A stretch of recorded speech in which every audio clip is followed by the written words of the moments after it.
Hey guys, my name's Caleb, and wow, what a week we've had in the last 7 days. I went on vacation with my family to Disney World, and I was trying to spend most of my time with them. I did make a couple trades here and there, and I have so much to catch up with you guys on. There's been ups, there's been downs, there's been everything, but the biggest story before we get into anything else is Ethereum. Ethereum, just since I left May 1st, so let's go back and see just the emotional roller coaster that Ethereum has gone through since then. Actually, it's been pretty much all up. So May 1st, I left 2,800. When I landed, it was already at like 32. That's a lie. Whenever I got to where I was going, it was like 32. That was the first time I actually looked at it. And then it just kept rocketing from there, and we just skipped all of 3,000. So 3,000 was just completely skipped over.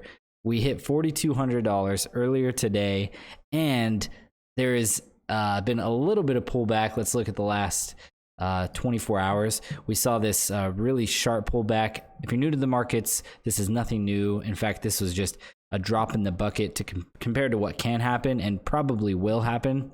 In fact, every time we have these runs, we have massive pullbacks, 30, 40%. It's nothing new. It's all normal. But what I do want to point out, and I will talk more about here in a second, is all of the new people in the market. And that is leading me, and some other information I'm going to tell you in a second, to be on the verge of taking a little bit off the table. And there's never anything wrong with taking a little bit off the table.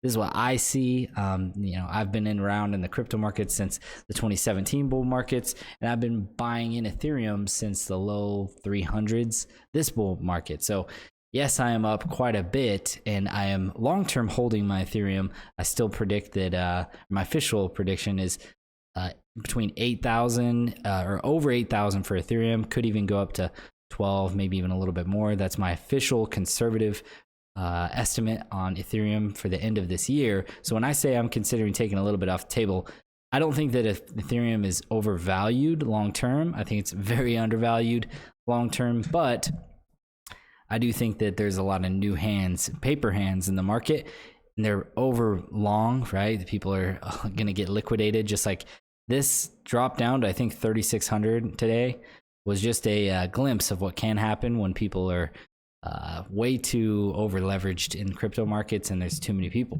or too many new people who they buy really quick because they see early gains, but the people who buy in really fast also sell out really fast too. But anyway, we'll talk about that more in a second. I want to point out, I made a video before talking about, I think it was right here. I made this video about the BTC dominance. And once it starts to fall off like this, it just dramatically takes these, especially during bull runs, these dramatic dips down. Okay. So we saw this in 2017. Then we saw it again here in late 2017. And I said that I think that's what's going to continue to happen right around this point. And then it did. And then I made another video on the channel talking about once it dropped below 50%, it was going to be, a crazy alt season, and we were going to see Ethereum spike up like an insane amount. And that's exactly what happened. And I didn't expect that over the last 2 weeks we would double in price, which we pretty much have. But I'm not surprised that this is taking place. It's just happening a lot faster than I was anticipating. And I would not be surprised if this kept and held up. When I'm talking about, considering taking a little bit off the table, I'm talking maybe 10%. I just like to, especially when we have, a doubling in 2 weeks, I like to make sure I'm a little bit liquid just in case I can catch some falling knives when people get liquidated. That's just kind of what happens in the market. That's my risk and gamble I'm taking. Always do your own research and never invest based on what anybody else says. And this is not financial advice at all, just telling you guys, I like to be completely open and honest with you guys on this channel. But let's look at some more metrics. So as I've talked about, there's a lot of new hands in the market. Look at the Ethereum. This is number of new addresses daily. And look at this, we've just gone completely up. And there's a lot of new tender or paper hands, I like to call, in the market. They've never seen a crypto pullback, and they, even though they're in the right track, they're in something, they're still very early in the market, that the addressable market for what Ethereum is going to do, or cryptocurrencies, I should say, is insane, we still have a lot of emotions. When there's new traders in, there's emotions, and when there's emotions, there's volatility both ways. So here's the long shorts for Ethereum. I think that for the most part, it's kind of even, nothing crazy to see, but there are a lot of irresponsibly long people. Look at this, 57% long on the biggest Bitfinex here on Ethereum. So a lot of that is going to get liquidated. I mean, that's not a, me telling you what's going to happen. Anything could happen, but in my experience, these things don't last forever, right? We have pullbacks, but DeFi, another interesting thing here, we've seen just straight up and total value locked in DeFi. I think this trend's going to continue. We may see, if we get lucky, a pullback in DeFi, total value locked. And if we do see a pullback in DeFi, that is the next thing that I'm going to be pouncing on, because in my opinion, with all the new people getting into Ethereum, NFTs, learning about that, the next thing they get to learn about is DeFi. And they start to understand, once I create a MetaMask wallet or a Coinbase wallet, I can start to go on Aave and borrow against my Ethereum or borrow against my Aave or whatever else. Once they start to realize this, that's just kind of the cycles, right? So the easiest way to kind of understand how these cycles work is just learn the four different traders, right? So you have the completely new beginner traders, you have the intermediate who've been here for a couple months or so, and they kind of understand, they've been through a pullback. You have the people who've been here for even longer than that, you could say a little bit more advanced. Maybe they start to do day trading stuff. And then you have the full-on diamond hand experts that don't even move their stuff no matter what. They're holding it for 30 years regardless. And those are the guys who have been around since buying Ethereum at $20 and such. So understand those markets and how all of those people react to different price movements. The first category, like I said, they buy very fast. They buy stuff like SafeMoon. They buy, this one really cracks me up. By the way, I made a video about SafeMoon. I don't even know what the price is today. I know it's in the dirt, but here we go, current price. I made a video when it was trading way higher, and a lot of people didn't like that video. I got a lot of hate on that.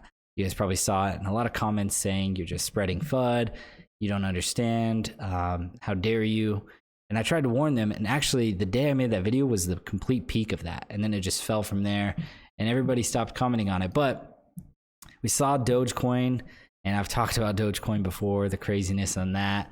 And then we have now Shiba, which is insane that it is ranked number 15. It is outranked all the DeFi projects. It is outranked, it's almost about to outrank USDC, but it is absolutely insane. The amount of new people in the markets. I mean, overall, long term, I think it's good, because you have to, if you know nothing about trading, investing, cryptocurrencies, you have to start somewhere. So the people who are just now getting in, they're investing in Dogecoin, Shiba Coin, SafeMoon. Even though I highly don't recommend it, at least they're getting started. It's better than not having any exposure to cryptocurrency or any experience at all. At least they know what it's like to, either start a wallet, create a swap on either Sushi Swap or whatever they're swapping on, Pancake Swap. They're getting exposure and experience. And although I think buying not financial advice, but if it was like my cousin or something, I was telling them, hey, go ahead and invest in Shiba if you want to, if you think it's going to take you to the moon. As long as you understand, the risk involved, go ahead. People gamble at casinos all the time. There's nothing wrong with that. In fact, I think it's good that people are gaining experience. And obviously the next step for them is to move from a beginner trader that knows nothing about, how, trades work, how to execute transactions. They're at least starting to learn about the space, and then maybe they'll start to go do some more research, and they'll lead down the rabbit hole of what actually real world solutions are for cryptocurrency, blockchain, and what can be built on top of them. So overall, I think it's good, but short term, we're going to have a lot of tender in the markets, in my opinion. So it's this is one of my other favorite indicators, by the way. I'm sorry, this video is getting kind of long, but there's a lot to catch up on, which is the Bitcoin Fear and Greed Index is only at 61 right now. But if we had one for altcoins, I think we would be somewhere in the greed or extreme greed, somewhere way over here, because it is going absolutely haywire. But like I said before, when this Bitcoin pullback happens, that's exactly what happens. So, and now we have Ethereum that's shipped 2 real world products, NFTs and decentralized finance. Now that we have that, I don't think the trend for Ethereum is going to stop. You've heard about the flippening. I'm going to say publicly on this channel, I do think that the flippening is going to happen. I think it's a very strong possibility that it happens this market cycle. If not, it'll definitely happen sometime, at or before the next market cycle, which would be another 4 years. But it's just too many things are going to be built on top of Ethereum over the next, year, 2 years, 3 years, that it's going to be really, really hard to stop, the progression we have here. So although Bitcoin is fantastic at what it does, store value, the amount of things you can do in just NFTs alone, games, ticketing. Think about, with VR coming out, all the insane, things people are able to do with gaming. Just in NFTs alone is a insane market capture that we're going to be able to do. And then with DeFi, right? People are able to, I just was reading on Maker, last week, Maker DAO, they're starting to get the approvals, and I haven't read fully into it. So if you guys know, comment down below. But I've talked about the possibility on this channel of collateralizing real world assets like houses or cars, titles, collateralizing that and borrowing against them or earning interest on them, in DeFi. And that's actually starting to happen now. And especially in the next 2-3 years, that's going to be real live. And, think about how many people are going to take advantage of that and the loops and hoops you have to jump through currently in the financial world and markets to do something like that, versus just connecting a wallet. You don't even have to connect your email address, nothing.